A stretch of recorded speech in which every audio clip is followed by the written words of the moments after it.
Welcome everybody to the show. That was Welcome, a new Dan. intro. That wasn't, was it? I don't think, no, it wasn't new intro. That was the same intro I've been using. Oh. The same with the too long bumper at the end. Yeah, I gotta trim that. I just have not managed to do that yet. Hey, why did the little girl always fall off the swing? Why? She had no arms. Okay. Was that supposed to be funny? Nah, yeah, it's a Ricky Gervais joke. Oh, okay. Well, that explains it then. Welcome everybody to the show. Tonight we're talking about small footprint war games, and what inspired this topic was that I got to play Brian Train's one of the scenarios from Brian Train's Brief Border Wars over the weekend in Columbus, Ohio, at Buckeye Game Fest. And it was an interesting experience, and it occurs to me that you could actually run a nice little tournament of say SPI quads and other small format games like that.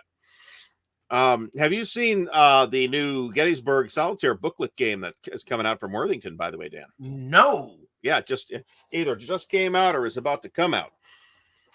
I would also like to call your attention to a new Kickstarter project from Matt Colville, old RPGNet acquaintance of mine. Now, it's for like a D&D monster book, right? So bear that in mind. But his third stretch goal is that if the Kickstarter brings in $2 million, which he says he believes is not realistic, then they will stream an entire turn of Campaign for North Africa. Speaking of the antithesis of small footprint war games. By the way, talking about Worthington games, I'm going to be interviewing Grant soon, so we're going to be talking about those booklet games, which I said, yeah, this is a beginning of something. I'm curious to see how those are doing for them, because I don't know that anybody else is really doing anything quite like that at the moment. Mike Lambo. What? Huh? Mike Lambo. Mike Lambo of Lambeau Field? No, Lambo. Check him out on, he's got a YouTube site, and also check it out on Amazon. He's got 4 games out.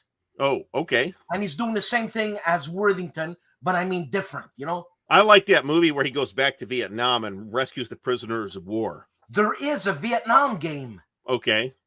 So obviously I got to look this guy up.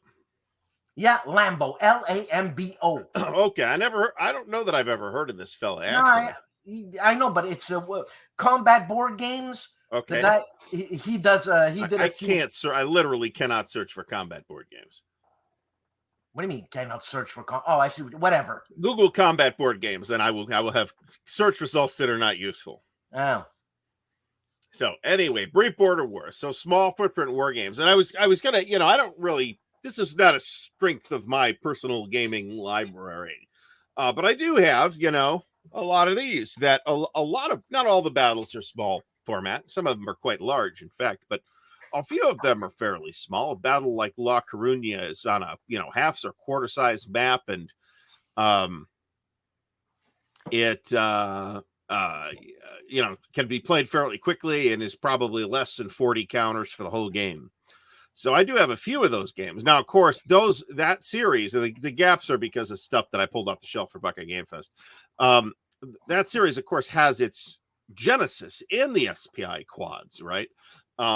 Specifically Napoleon's Last Battles. But remember, that wasn't even the only Napoleonic quad that they did. They also did Napoleon's Napoleon at War, I think, was the other Napoleonic quad. They did 2 blue and gray quads. They did 2 modern war quads. They did an island war quad. They did the West Wall quad. There's a Great War quad, for example, or Great War in the East, I should say. East Front battles. So there was a SPI did a ton of those games where it was kind of a full-size game, but 4 mini games inside, right? So it just seems like if you're into that, level of game, you can get a lot of play in a relatively short amount of time. There's a few remarks I'd like to remark on. Sure, which ones? First of all, Mickey Jewith, who's the publisher for Mike Lambo? Mike Lambo or Amazon. But you go on Amazon and check out for Mike Lambo games or not bookcase games, but book games. I don't know, Jesus says something. And Carl from the War Game Boot Camp. And he says, and I'm gonna say it in his voice. I'm not a fan of most small footprint games, but I'm willing to be convinced. Shut up, Carl. I put that was very good, by the way, Dan. Thanks. I put a link to Michael Lambo's ludography in the chat, so folks can go to check those out. And these do all appear to be solitaire games. And I guess in that frame of mind, I can't imagine that they take all that long to play. I mean, you played that. Was it Waterloo Solitaire that you played, or was it the other one? I played Bismarck. Bismarck, and that takes what, half an hour to play? No.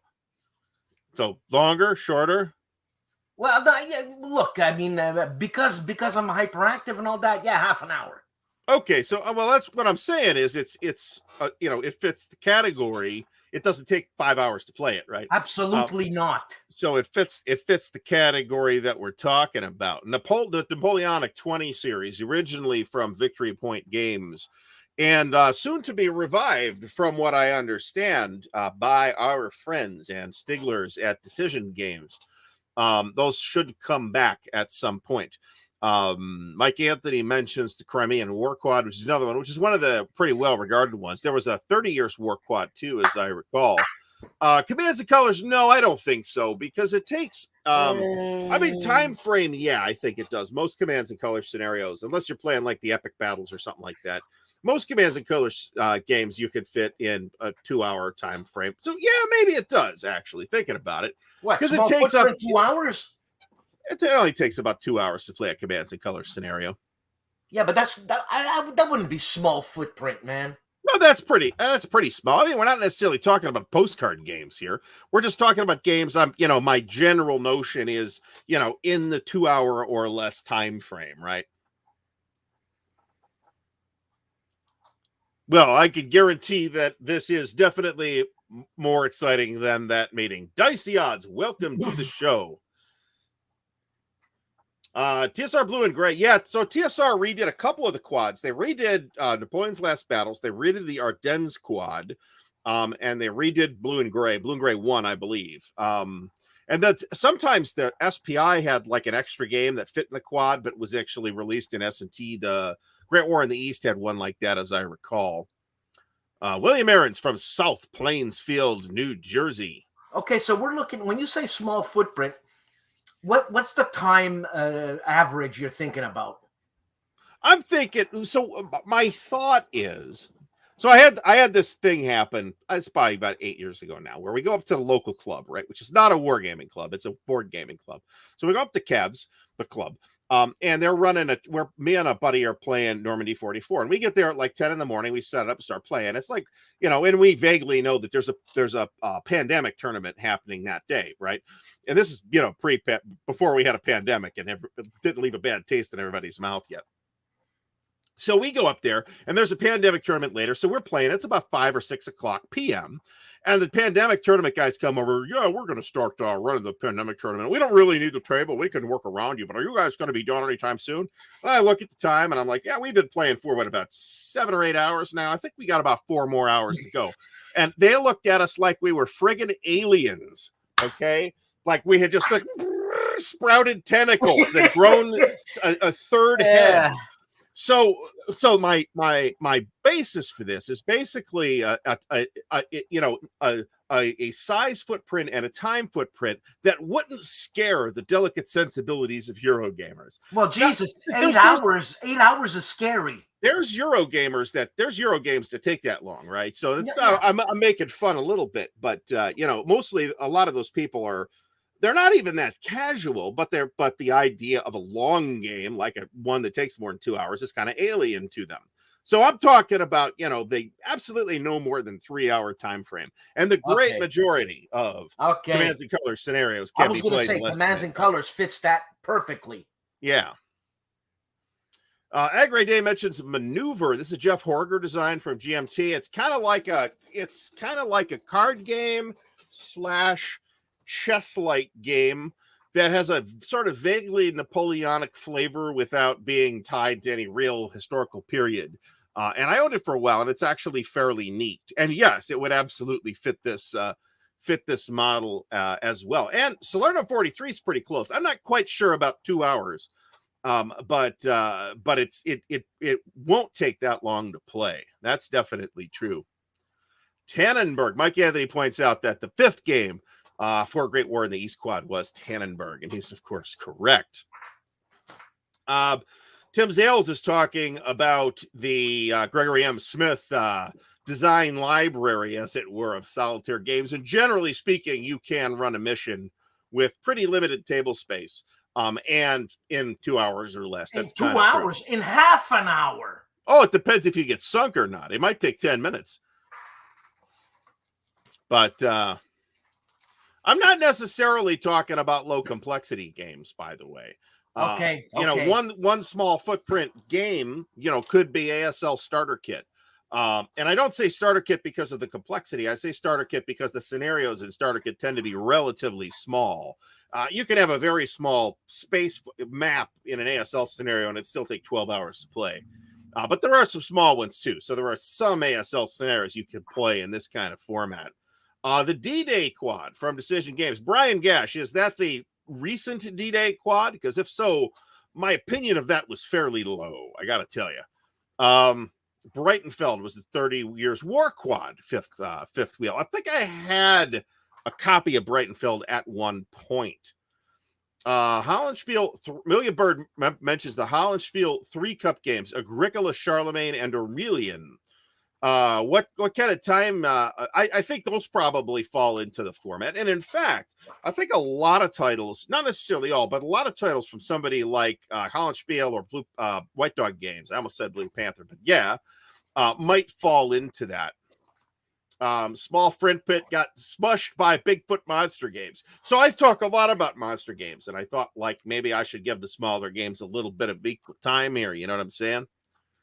CSL, the recently released, shall we say, company that was their relationship with Blue Panther has just been terminated, has a series of games called 2140, 2 hours to play and no more than 140 counters. That's actually a lot of counters for a 2 hour game, to be honest about it. And Mike Anthony mentions Kharkov to tie into the Army Group South Quad, which is another one of the quads that's got a pretty good reputation. John Tyson's Our God Was My Shield, Jackson's Valley campaign from Hollandspiel. So I confess to some amount of curiosity about those John Tyson operational Civil War games, because I'm of course a huge fan of the Great Campaigns of the American Civil War series. So I'd be curious to bust out 1 or 2 of those. I just have not gotten my hands on any of them. Purpose-built solitaire games or small footprint, not necessarily. I think you could easily run. I mean, so if you're running the Hunters, right, you could sit there and play it for 6 hours, just run 5 missions. I mean, that's a thing you could do. But you could also run 1 mission or one, little cruise, if you will. Yeah. And probably get it done in less than 2 hours. So, yeah, absolutely. A lot of these solitaire games are like that. Probably the heaviest one of those I could think of is probably Target for Today, Target for Tonight from Legion Wargames. Those are basically super juiced B-17 Queen of the Skies. Yeah, super juiced. Yeah, I mean they're a big step up, an order of magnitude in complexity level over B-17. Well, I mean that charts they got like a 38 charts or something. Oh, you got to determine the phase of the moon before you fly the night mission. So I'm not even kidding. That's like the first thing you do. That's as far as I got into Target for Tonight. By the way, it was phase of the moon. So give us moon. Okay. I'm going home. Well, it makes a difference, man. Where's the Tylenol?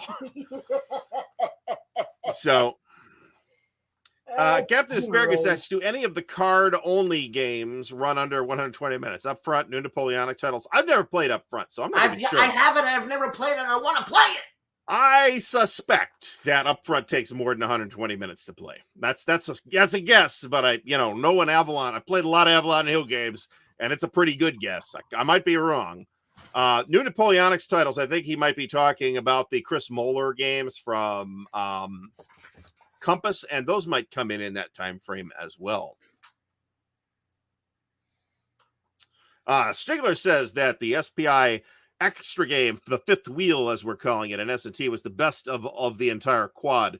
And I have a hunch that's because that game got designed after the rest of them were released and play tested and feedback came in. That might be why, at least in some cases. Mark Herman, Alan Salazar mentions Mark Herman's Fort Sumter, and this is one that I considered, but I don't know that it's a war game as such. So I was, I'm not going to get bent out of shape over anybody calling it or not calling it a war game, but I'm not sure it falls into the war game definition, even though it's kind of in field for us. You know what I'm saying? Battle for Germany. That's probably more than a 2-hour game too, I would assume. Who did that? SPI. It's a Jim Dunnigan design, but it's been reprinted by. It was actually, I want to say it was the first Decision Games game that SPI, the first SPI game that Decision Games reprinted, I think was Battle for Germany. I could be wrong, but that's certainly the first one that they kind of made a big fuss over. Someone mentioned Revolution Games. They have a lot of games that small footprint and smallish. I mean, I've got a couple of them, but like the Blind Swords games and Poland. Is it Poland Defiant? I think it's Poland Defiant and Königsberg games. I'm not sure those are under 2-hour games. They don't look like it to me. I think those are more like 6 to 8 hour games. Seriously, yeah. Even though they're those are meaty games actually. And I'd say that most of the Blind Swords games, at least with the campaigns, there might be small scenarios. I'd say those are in the 4 to 6, maybe even 8 hour games as well. A couple of those are actually quite large. Long Street Attacks is actually pretty big, for example. Oh, and the 120 Series 120 games from Game Designers Workshop back in the day, actually designed to be played in under 120 minutes. Not 100% sure they 100% succeeded on that, but there's some very interesting games there. W1815. W1815, is that Waterloo game where it's where you can actually play that in about 20 minutes. And I hear it's neat, but it's kind of one of those like positional. I'm not quite sure how to describe that mechanic. That new Tarwa game from Worthington uses that mechanic as well, and that's got pretty good reputation as well. But I don't know that that's quite that fast. What is that? Santa Cruz 1797. Is that a model? No, this is a game by Ivan Caceres, 45 minutes. It kind of looks like a pack of Christmas cards. Yeah, I know. It's very glossy. Okay, it's very shiny. Yeah. Agri Day mentions Zero from GMT. Yeah, I think you could probably play that in under 2 hours as well. Hell's Highway, 30 core breakout scenario, 1 map, 8 turns, less than 100 counters. I think that's right, although I'm kind of reluctant to call a game that has like 8 scenarios and one of them is less than, a small footprint game. And you might actually end up needing the entire 2-map game for that, because a lot of the charts that you would need to play the game are on the map. So it might not be quite a small footprint as you might think. Midway. And who produces that? Bonsai Games, but you got to read Japanese. Oh, well, that presents a small problem. And 1 hour. Okay. That's all. Der Weltkrieg's Tannenberg introductory module. No, that's more than 2 hours. Size-wise, it fits in the footprint, but it takes more than 2 hours to play that scenario. I've never played Avalon Hill's Naval War. If it's that fast, I kind of think it maybe not worth my time. Well, maybe it's like a D-Day at Omaha Beach by John Butterfield. You're gonna die. Oh, well, maybe. There's also I just had it just slipped out of my head too. Not Avalon Hill Naval War, but it just slipped out of my head. There was another one. It kind of in the same ballpark. Battle Line. I don't know that Battle Line is 5 minutes, and I don't know that it's a war game. I tend to think no. But it's probably playable in no more than half an hour. And it's basically like a rummy type game, I think. Artie, there's a guy there. No, Stigler is absolutely right. You do not put American cheese on a Philly cheesesteak. You put the whiz on it. That's what you put on a Philly cheesesteak. And that's not American cheese. It's not even cheese. And Nordic Maelstrom says he does because he doesn't like provolone cheese. Hold on a second. Nordic, I want to say something to you. You got to get the sharp provolone. See if you could find sharp provolone. You need sharp provolone. It's a revelation. I'm not a big fan of provolone cheese either. I think it's kind of boring. Nordic Maelstrom. Stay with your keepers. I don't know. I mean, sometimes you got to sit around and wait for the real war game to start. You need a little filler game. So you bust out a light filler game like, I don't know, Saipan or something like that. That doesn't sound like a short filler game. No, it's not. I'm being funny. A lot of people have problems eating peppers, actually. So that Celis game, that might fit. That's pretty small, as I recall. I got it, but I got to look for it. That's got a good reputation as well.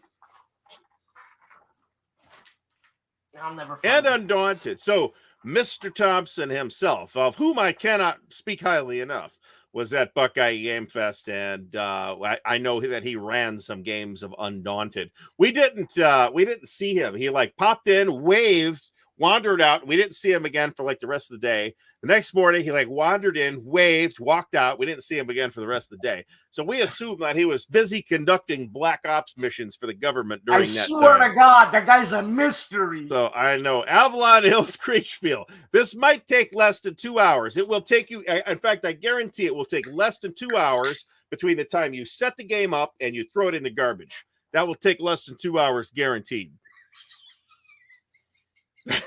The food police are coming. The cheese food. It's not cheese. It's not food. It's cheese food. What are you putting? Cheese jizz on that thing? Cheese What's whiz. it called? That's the traditional top of cheese for Philly cheesesteak. I had a Philly cheesesteak. There was provolone in it. Oh, some places have provolone because they think cheese whiz is disgusting. That's disgusting. For some reason. White Dog Games. I actually prefer cheese whiz on a Philly cheesesteak because it's a lot saltier. Stop. A lot better. Yeah, much better. The whiz is the way to go. A lot of White Dog Games. Same. I think we've already mentioned this. A lot of their games will fit this formula too. I've actually already mentioned. I kind of started off with the Library of Napoleonic Battles. The complexity of those battles is all very even, right? Fismus is not, which I'm probably mispronouncing. Fisme, who knows? But I'm probably there's not a lot of variation in complexity there. You're pretty much getting the whole game, and a decent number of, but not all, but a decent number of those battles can absolutely be played in less than 2 hours. A lot of the Peninsular War, some of the early war stuff, some of the new stuff out of Bonaparte and the Quadrilateral. Those are pretty small battles, actually. Horse and Musket from Houndspiel. Yeah, so that's a scenario-based thing. I think you play a lot of those battles, if not all of them, in a short amount of time. And Houndspiel recently kind of I don't know, maybe second edition-ified the whole Horse and Musket family, so you can buy the whole thing in nice big boxes now, and it's actually kind of sharp. So Quebec 1759 from Catastrophe Games. Yeah, absolutely. Yet another product from our friends at Blue Panther. But hey, I don't know what John's talking about now. Look at Doug. Doug, he's late and he nails every single game we should have said at the beginning. Yeah, actually, no, it's a good call. A lot of the old metagaming games. Absolutely. TSR had a line of mini games too. I don't think any of them are particularly well regarded now. I think the metagaming pocket games and the Steve Jackson ones, which kind of forked off of metagaming, I guess. I think those are better remembered and better regarded, but TSR did a line as well, and almost all of those will probably fit the format. So, it's not like if we need real cheese, we got to go to Wisconsin anyway, right? Mike Anthony it says it's pronounced Feme. Is this even French? I don't know where that even is. So. I don't know what that is. Well, it's a battle. Oh, I thought it was food. It's a place. Battle of Feme, apparently. So, yeah. So we know Cincinnati. All I got to say, Stigler, is we have Cincinnati-style chili here, which proves that you are absolutely right. Ohio has no idea what good food is. This is hilarious. Brown sauce. Yeah, that's regular poutine here. Ooh, yeah, well, it's just gravy. Right? So just call hold it on gravy. a second. He's eating tripe marinated in bear blood. I don't believe you. I've eaten tripe, but never marinated in bear blood. Get out of here. I've had tripe. I didn't care for it. I know. I don't care for it too, but I've had tripe. Yeah, so Dwarf Star games. Yeah, actually, that's true. So like Barbarian Prince, or there was a sci-fi version of it too. That was I shouldn't say version. It was a similar game that was a sci-fi game. Was that Star Viking? And Barbarian Prince could take hours to play. You could easily blow 3 hours on that. It's kind of a great game, though. I got to be honest. Or you just spray it directly into your mouth. Actually, that's the other thing with the cheese whiz. I'm gonna puke. I'm gonna hurl. Yeah. Welcome to the English language right here. Cincinnati style chili is perfectly good food as long as you just kind of conveniently forget that it's called chili, because it's not really chili. That's disgusting. It's a mush? Mediterranean seasoned meat sauce. Yeah, but is it mush? Do they liquefy it? No, but they don't caramelize the meat first, so it's kind of got this sort of boiled texture. That's disgusting. Is a little off-putting, and it's got like not chili spices in it. It's got like Middle Eastern spices in it. Well, then it's not a chili. Well, okay. And then you serve it over spaghetti, which, by the way, I have no problem with whatsoever. Hey, Carl, by the way, we're going to talk about your insubordination tonight on the show, tomorrow when we have a pipe. Oh, okay? dear. Oh, dear. So, Baraxis MF, thanks for stopping by. Mickey is in San Diego, so they're enjoying nicer weather than we are at this time. Cincinnati is only no, I gotta disagree with this. It's only notable. Well, one of the big reasons why Cincinnati is notable is, of course, WKRP in Cincinnati. Yeah, but I love Bootsy Collins. It was also the home of the worst beer in America, Hudipole, the Hudipole Brewery. This is one of those breweries that was so bad that Prohibition didn't kill it because nobody could consider it beer. It is literally the worst beer I have ever tasted to this day. Seriously? I am happy to report that that the Hudipole Brewery is still around, but they got bought by Sam Adams. It makes Sam Adams now, which is at least drinkable. Hudipole was an absolute abomination. So, not if you make it right. No. Hey, listen. Oh, no. Poutine is delicious. Buddy, I love poutine. I could eat poutine all the time. I'd be even fatter. Stay where you are, because if I see you, it's a bad thing. If it wasn't so hard to find here in Central Ohio, I would eat more poutine and weigh 50 pounds more. Man. Mr. John Madison is in the house. Thanks for stopping by.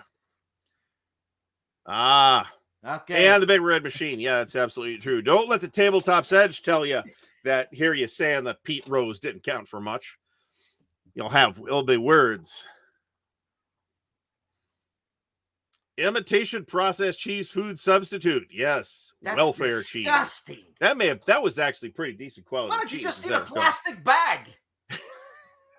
It's about what it tastes, about what regular provolone tastes like, to be honest about it. I don't think I'm not the sharp provolone. That's the good stuff. The regular provolone, like supermarket provolone, is pretty bad. No, stop it. I don't know where your supermarket is. I don't even. Oh, our supermarkets are terrible. For God's sake. I am not claiming that our supermarkets here in Ohio are any good at all. They are not. Christ, man. Extra unit counters for in Brazen Chariots are to extend the last Blitzkrieg campaign. That's what those are for. And I think if you download the materials from gamersarchive.net, you'll see that those are that's what those are for. There's some material on those, but that's what they are.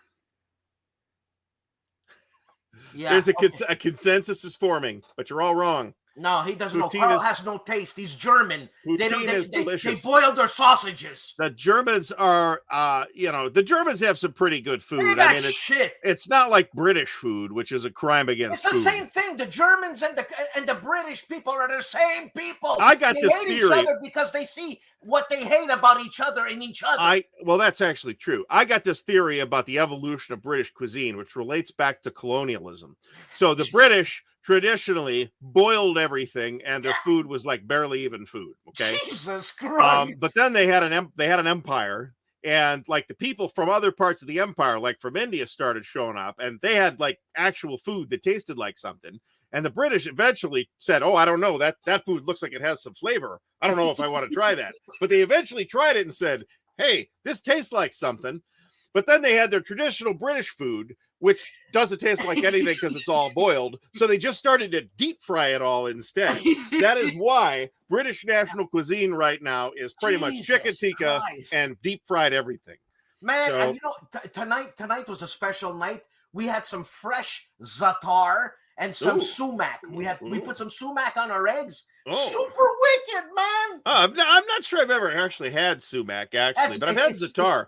It's tardy. It's tardy. You'd like it. We got a Mediterranean food that had za'atar fries the other day, and it was pretty good. Why is he calling me? He's calling me something of a devil, Carl. So the kidney beans. I don't know where is the Carl. Oh my goodness. Yeah. What do you have? Yeah. Teufel. I know what Teufel means. Yeah. We'll talk tomorrow. Well, the Italians were jealous of the British Empire, but not the food part of it, okay? The Italians are doing pretty well on the food part. They let the British have the empire, the Italians took the food. So, yes, this is exactly right. This is exactly what I'm saying. That's right. Either that or it's like old British food, but they're deep frying it now. Now, the French have good food too, right? It's not the French have excellent food. It goes without saying. Of course. Are you kidding me? Come on. Oh, I mean, the mortified by poutine in France. They're like, "Oh, sacre bleu! What is this?" Quebec is the old France, right? So France has evolved, and Quebec stayed Quebec, right? So we're brothers. I'm going to say we're brothers because I'm a Quebecer. We're brothers, but from a long time ago, and I don't know. They think we're like backwater people. Oh yeah, these are tasty too, but they're deep fried. It's easy to make tasty deep fried food. You know what I'm saying? Here we go. This is the motivation for the empire. It's like, oh my god, our food sucks. We got to go find better food. That's a reason. So, the answer is Roman food. So a lot of garum, for example. I love masala, man. I love it. Yeah, I mean, Italian food in Italy is almost a completely different thing from Italian food here in the U.S. I mean, you grab a tomato in Italy and you eat it, and you fall on your ass. Every big city has like a French restaurant, and there's only one because there's only like 6 people in town that can afford French food. That's the difference. There's a French restaurant in Cleveland. I know that there's a French restaurant here, but there's literally like one. Listen, I mean, to make a certain sauce, if you're going to make it fresh, takes time, man. Absolutely. This is true. The French did think Jerry Lewis was a genius. So yeah, you see, but he was. Spanish food's pretty good too. Of actually, course. I gotta say. I've always felt like the best olives come from Greece, but the best olive oil comes from Spain. That's how I feel. I would agree with you. Mm-hmm. But I mean, Greek olives. Oh my! God. Greek olives. I love Greek olives. They are my favorite olives. Jesus. Yeah, it is food. I mean, we talk a lot about. I like to eat the food. That's the difference. So let's talk about. I had food. So I got a story actually. So about I'm at Buckeye Game Fest. What? No, there's no Coke in the story. Or hookers for that matter. But there's food, so it's okay. Well, we need Carl. Carl's got to talk about hookers and Coke. So I'm at Buckeye Game Fest, and there's like this little food court that's like right down the hall. So you got to go there. There's like this Indian place that I've always liked to go to because they got really good naan. Well, it's COVID, so the naan's not as good now. But I go to the Indian place one day, and they may recognize me. I don't know. And I say, I think I will try the vindaloo today. And they ask me, oh, how spicy would you like that? I said, about medium. And they said, very good. Would you like a drink with that? I'm like, no, I'm good. They're like, no, have 2 bottled waters. And I'm like, oh, this might be a surprise. We'll see. We'll see. My entire face might be on fire in a minute here. It wasn't that spicy. It was definitely white people medium spicy. So was it? Yeah, it was not. It was a bit spicy. It was nothing special. Yeah, I've had vindaloo that is absolutely insane. This was not it. So, Um, oh yeah, absolutely. I would eat that. I would put that oh on a yeah, salad. man. In fact, I'm telling you, I would love to get those to put on a salad. that Actually, is I need to just eat more salad. that's just awesome. I had some not long ago. I love them. Ooh, this stuff. This is like liquefied pine tree. Yeah, Retsina. Yeah, it's interesting. If you've never tried it, it's interesting. Yeah, it's liquefied pine tree. Yeah, it's like drinking pine sol. Hey, it's okay, man. Hey, some people, it's an acquired taste. What can I say? Coq au vin with cheese whiz. That Don't sounds even like say a that great in the idea. same sentence. Well, not about the food though, right? The Italians got the food part. They're very okay with where their food is at. So there's that. Anyway, so what else? I didn't really do anything crazy for food. We went over to Barley's, the brew pub, one time. We got the sauerkraut balls. The sauerkraut balls are excellent. I got what's a sauerkraut ball? It's a ball of sauerkraut that's breaded and deep fried. But sauerkraut is like, yeah, but this like breadcrumbs and usually some kind of meat in it. Wow, that sounds interesting. No, it's pretty. But I mean, bad sauerkraut balls are not that good, but these are pretty good. So, I love sauerkraut. I love sauerkraut. There's like jarred sauerkraut's pretty bad. We're lucky to have sauerkraut. A couple of good German restaurants here in town where you could all of which actually have quite good sauerkraut. Louisiana boudin sausage. No, I never have. Boudin. Boudin. Not boudin. I thought all the letters were silent. And you know what boudin is? No. It's blood sausage. Oh, I would try blood. I got no problem with that. No, and I'm sure that's awesome. I like black pudding, actually. A lot of people are like, oh my God, black pudding, it's made from blood. It's so what? I mean, oh, Christ, we eat muscles. We can't drink the blood. Yeah, I mean, exactly. Yeah, you're eating the flesh of the animal. Why not drink why not eat the blood too, right? I thought we were talking about hookers and blow. I thought we were talking about food. You deep fry anything and it's good. You could totally do a slow roasted pork in it's kind of a braise at that point, I think, but with sauerkraut, absolutely. You can make your own sauerkraut too. You can it's fermented, right? Yeah, so absolutely. It's not just like cabbage, you put vinegar on it. No, it's like kimchi, man. You do the same way like kimchi. Yeah, I found that I don't know. I think kimchi has a very different character to it than sauerkraut does, but I mean, it's the same process. It's exactly the same idea. Yeah. I've also found that the better the kimchi is, the spicier it is. Yeah, like kimchi that's not spicy, like the dominant flavor becomes the fermentation, and it gets to be super weird and kind of off-putting. But once you ramp up the spices, it can be quite good.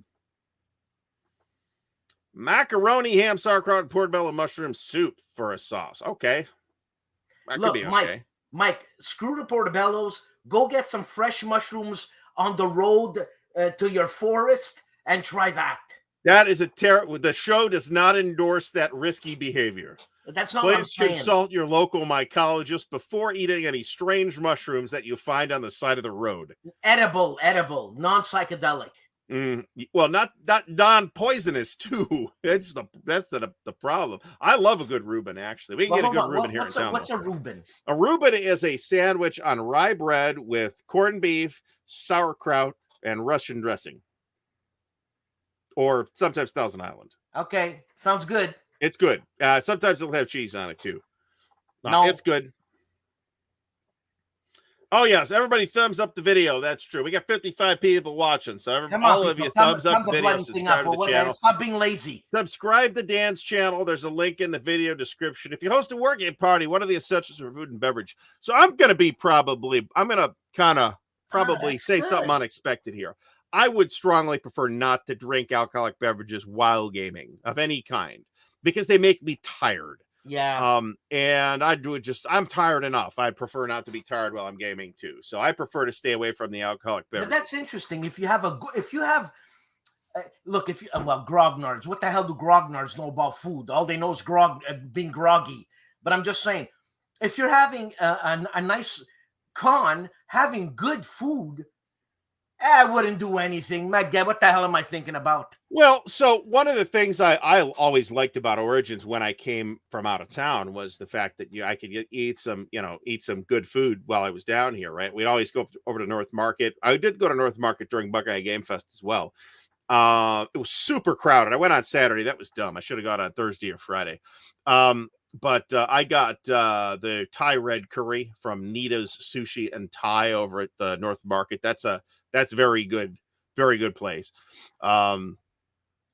So I mean, I always like to eat good when I'm at a convention. I do it less now than I did when I came from out of town, and it was kind of like a trip away too. But I do make it a point to go over to North Market a couple of times as well. Jesus, look, I'll give you a tip. If you go to WBC there and you don't bring your own food and you're gonna eat the hotel food, you're gonna die. Why? Because it's terrible, or because it's expensive? Terrible. Everything is terrible. Huh. Bear in mind that Dan is French. So... No, I'm telling you, it's terrible. And yes, Doug, I agree with you 1,000,000%. Absolutely. I had to be super fastidious about eating the pizza while playing coin with the Players Aid. And someone what mentioned... great guys those guys at the Players Aid are. I mean, seriously, what wonderful human beings they are. Well, what did they do? And so well dressed. What did they do? Did they do something wrong? No, not at all. You see, that's a problem. They never do anything wrong. They're robots. You know what it is? It's a Stepford people. That's what it is. So Stigler mentions on some of the pictures that Alexander did not wear an outlandish shirt at Buckeye Game Fest, which is true. I have to assume that the Studio 54 collection was in the wash. They're the Stepford brother-in-laws. That's what they are. And someone mentioned goulash. Ooh. I just had goulash last week. Awesome. There's so here in Columbus we have a 120 or so year old German butcher shop called Thurn's Specialty Meats.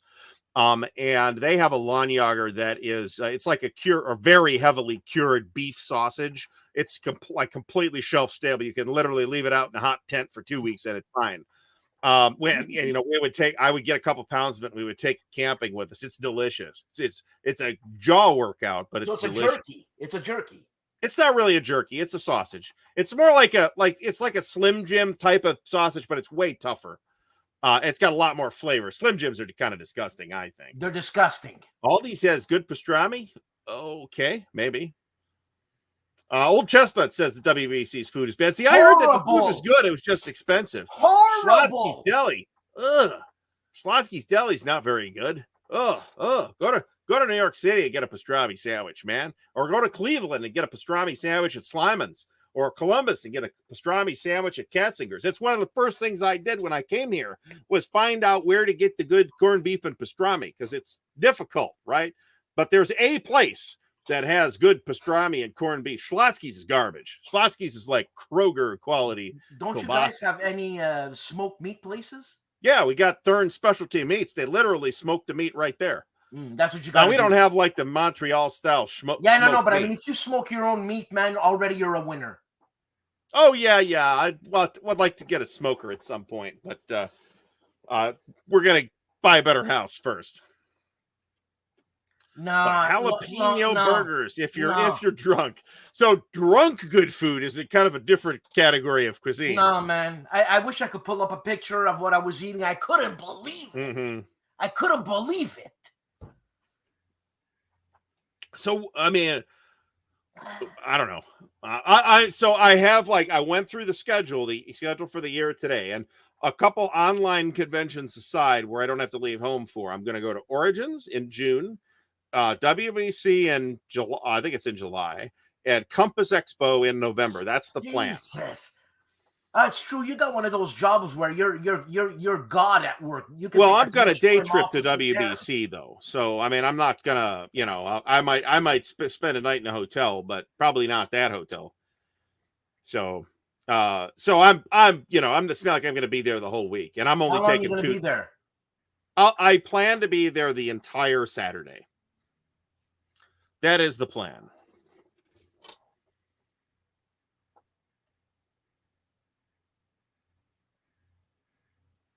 This is indeed the entire kind of evolutionary history of Southern food, which is largely poor people food and largely black people food. Yeah, but that's fantastic. Yeah, well, they they had to get creative because they gave them all the crappy ingredients. Yeah, but fantastic.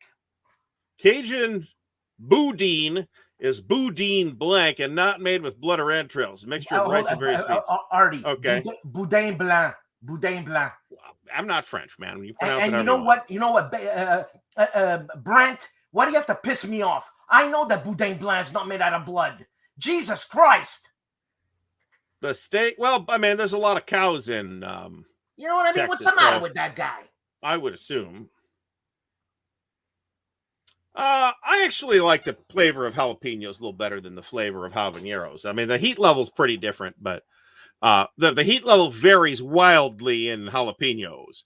You can get jalapenos that are what I call jalapenos gringos that have like hardly any heat at all. And then you could have another. I had a Brazilian steakhouse. We went to a Brazilian steakhouse last year, and I got a jalapeno pepper from the grill. This was the hottest jalapeno I have ever had. I mean, wow. It was, I mean, I was like, I ate it, I just like took a bite out of it because I'm like, that's a jalapeno. How hot can it be? And I'm like, it was very, very unexpected. Oh, man.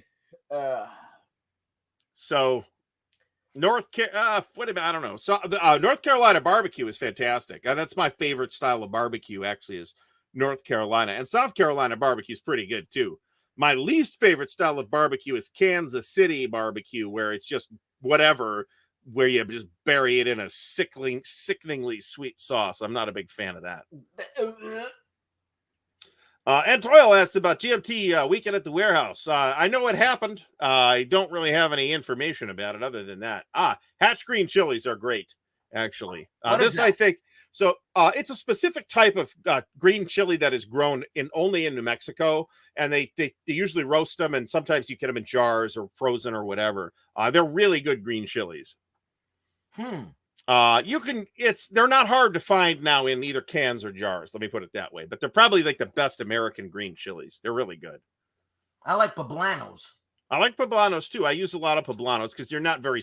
My wife doesn't like spicy food, and they're not very spicy. Yeah, they're nice and smoky. Yeah. Well, those are Chipotles. Right. If you get used to the heat, there is actually a pretty distinctive flavor of habaneros too, I think. I find the jalapeno to be generally more pleasant flavor-wise. So, Artie, you like spicy food, huh? Yeah, I like spice. I mean, I don't eat as much spicy food as I used to, but I do like spicy food. I am talking about the vinegar-based pulled pork. Yes, that's great. So you know what that tells me. If you like spicy food, you're trying to stimulate your dopamine. So you were a big druggie when you were young. That's what it tells me. Not really, no. But yeah, I mean, it totally does give you you're damn right. That is totally a thing. But no, I was not a big druggie. Actually, I smoked weed a couple of times in high school, and that's it.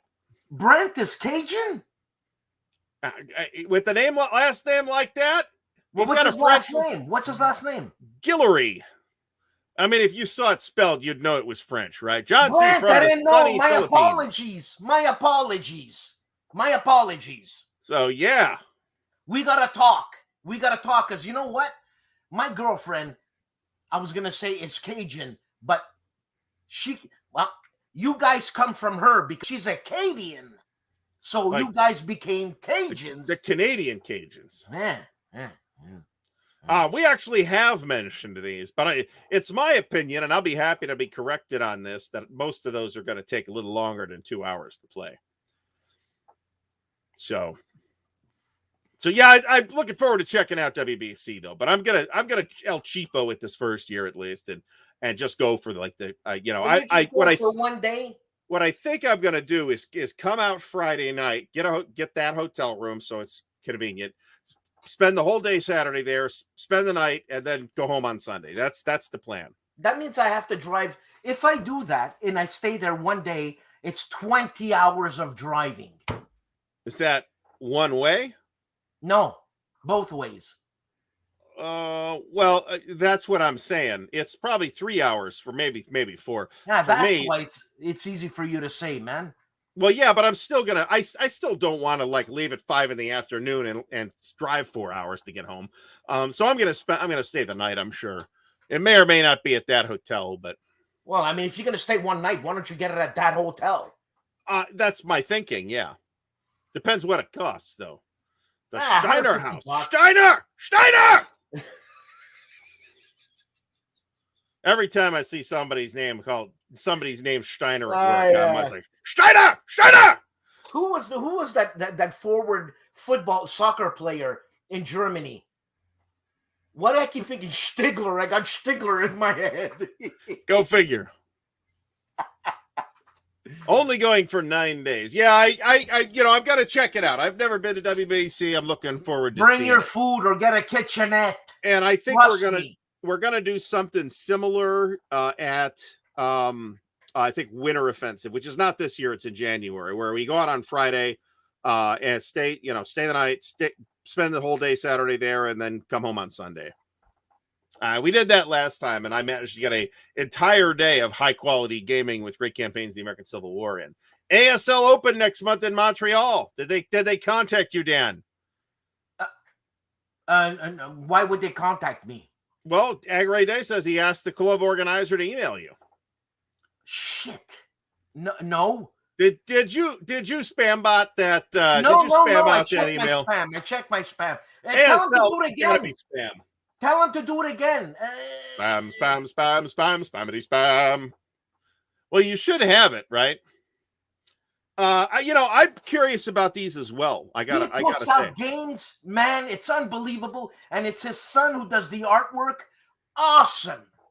They got a ton of titles and some on very interesting topics, and they're very distinctive art style. I gotta say, I don't know if I like it. I don't know if I dislike it, but it's very distinctive. And I think his last name is Zelinsky. Okay. So the only toll road in Ohio is the Ohio Turnpike, which I doubt maybe you're taking that to PA. That's possible. It runs all the way to PA. So actually, if you're going through Illinois and Indiana, yeah, you probably are taking the Ohio Turnpike, thinking about it. Well, John, you come to Tempe, so which, I'm jealous. I can't get to Tempe. No, I know, John, but you're flying in. Maybe I could fly. You want to fly? Maybe it's cheaper, man. Are you going? Is he going to WBC? It sounds like he's not, but he normally goes to Tempe, I believe. I saw him. That's where I met John at WBC, and I was with the Farmer Aid. 3-day LARP game. Oh yeah, that's a thing. If you want to get in the wargaming LARP, you can come to Origins this year. Dan thinks I'm kidding. There's a war game LARP out of each other. There's a war game LARP at called the National Security Decision Making Game, and it's totally a war game LARP. And I called it that to one of the organizers, and he was like, "Yeah, it kind of is." I gotta admit that's kind of true. Yes, I'm talking about Schweinsteiger. I love that guy. Schweinsteiger. I love him. It's pronounced Schweinsteiger. I love him. Yeah. Brant needs to put that on the War Game events calendar.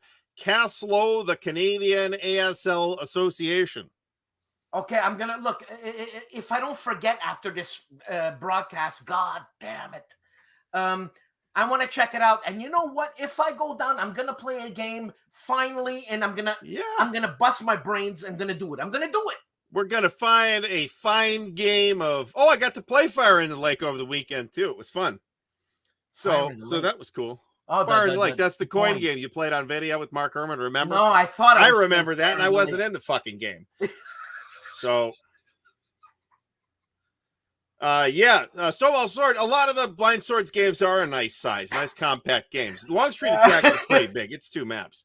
No, okay, John, you're not going. Okay. This is unfortunate.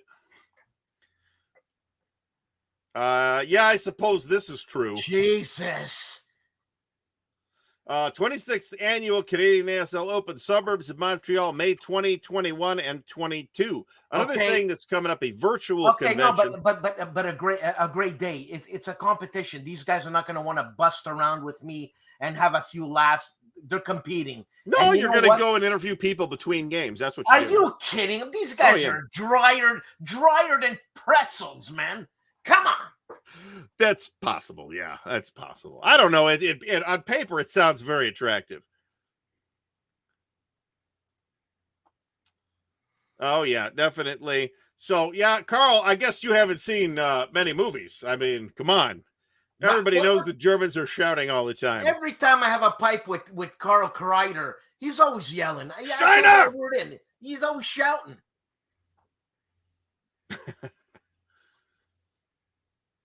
Yeah, and I'll tell you something.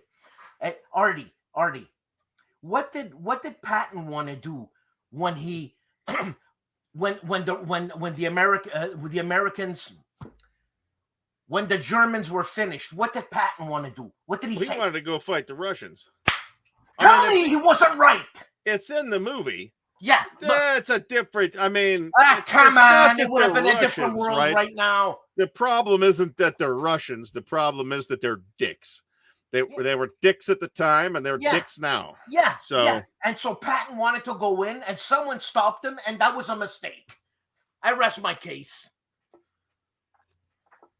People are dying. That was literally that was literally 75 years ago. It would not have solved the problem that we're having today. We would not have had a Cold War. So, well, no, we wouldn't. Well, so I mean, boy, we could seriously have a whole show, and we could talk with like serious experts about this. I mean, I have an opinion, of course, but I probably come off as an idiot with an opinion on the internet. So, who can we have? Can we have Ben Hull? Sure we can. That would that is that topic too political? Is that no? I don't think necessarily. The Patton's Dream strategy. There's games on this. There's Patton and Flames from the ADG guys that basically you play out that scenario at the end of World War II, for example. I think Ben and there's Hull a couple other ones too. I'm going to ask Ben Hull. I want to ask David Thompson, but the guy's like he's more silent than when my ex-wife was having an affair. He's running a Black Ops squad out of Mariupol right now, so you can't talk to David. I'm surprised he got away to spend 10 minutes at Buckeye Game Fest. We should have Mark Herman and John Hull. So the other thing is, that topic would warrant two guests, actually. Yeah, another thing that I got to do, actually, and I forgot to mention this in the video, although I did mention it last night, was the Artemis Spaceship Bridge Simulator. So me and Brant and David and the Players Aid guys all got, it wasn't the same game, actually, but we all got to play the Artemis Spaceship Bridge Simulator. So you're basically, it's like a computer game, but it's like the live action. It's like a LARP computer game where you're like the bridge of the Enterprise with the serial numbers filed off. It's fantastically fun. It's amazing. Hey, John, hold on a second. John Longshore is saying something here. Patton was a corps commander. Rommel wanted to invade Mexico, but did they do it? No. Is he joking? No, Patton was a corps commander. No, but he wanted to invade Mexico. He was Mexico. an army commander at one point. I'm looking for this topic here. For this comment, Rommel wanted to invade Mexico. I don't know anything about that. Okay. So yeah, this is a little bit different. This is predicated on the somewhat misunderstood Soviet aggression in the post-war era. I think the Patton's Dream scenario is a more or less contiguous continuation of World War II, starting in 1945 or maybe 1946. I think that's kind of the scenario we're talking about. As to whether, the Americans and the British, who were basically completely tapped out of manpower by that point, and certainly the French would not be interested in such a thing. They had a country to rebuild. So all the pressure would have been on the Americans and their probably rearmed German allies to face down the Soviets. But the Soviets had been fighting for 4 years as well at that point, and they were at the end of their logistical rope as well, right? I mean, they were tapped out on manpower. Doug Sunset, he says that while the Soviets had yes, that's exactly what I'm saying. So that's what Patton wanted to do. Wanted to recruit the Germans. Time? Keep the Germans armed. Just turn them around. Turn around, Fritz. Fight the other way. Yeah, I don't know if that would have been a good idea. No, probably not. But you probably would have gotten the Germans to agree to it, because by that point, what are they going to say? No. So, well, that's the other thing. In late 45, we didn't have any more nukes, so we used them all. So we probably wouldn't have had another nuke until like November of 45, something like that. Yeah. But, hey, you know, I mentioned the Wargame LARP earlier. Highly recommended, by the way. Great time. Yeah. Now we already talked about this. Is like we talked about tons of small footprint war games. Oh yeah, you don't need to argue that with me. This is a completely idle scenario. Everybody was ready for the war to be over. Okay, Yeah. so including the Americans. Yeah. Probably no. Well, they got all the stuff already. Remember that the most important Lend-Lease supply that the Soviets got were trucks, so they could actually haul their supplies. They hated the Sherman. I mean, we sent them a bunch of Shermans, but they hated them. Well, they had the T-34. Right, they had T-34s. What do they need these tiny Shermans for? Seriously. Yeah, well, yeah. It's a complicated question, right? Yeah. And I, you know, we can armchair this all we want. We do plenty of that in this hobby, but I'd want, for this kind of hypothetical, I want to get somebody who knows what they're talking about. Like, you know, what kind of shape the Soviet army was really in at that point in the war. I think not very good. I mean, even the Americans are, you know, kind of out of manpower at that point. So Patton didn't do a MacArthur. He never hid in the bunker like Dugout Doug. So, well, this is definitely true. But again, what are they going to say? No? So, all right, folks, we are just about out of time. So I would like to thank everybody for stopping by. Please do check out the both channels. Dan's channel is linked in the video description. We will be back next week at 7:30 p.m. Eastern time. Carl, Dan's call channel. Me tomorrow. We're piping. No enemies here. So, all right, everybody have a great night.